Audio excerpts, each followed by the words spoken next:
İyi hadi Allah'a emanet. Görüşürüz abi. Tamam.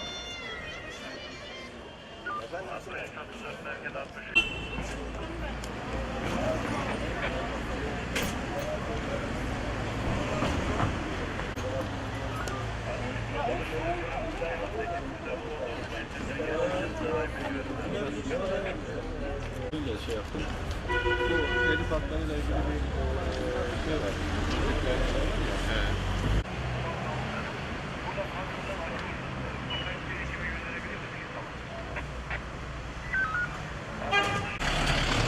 Abla bize bir anlatabilir misin nasıl oldu?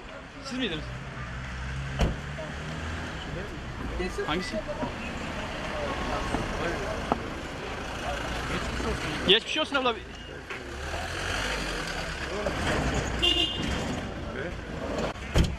Geçmiş olsun ablam. Bombayı mı soyacaklardı? Soyacaklardı.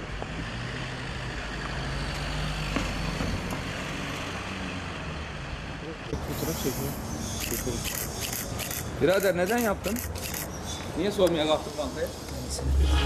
Ha? Borcun mu vardı?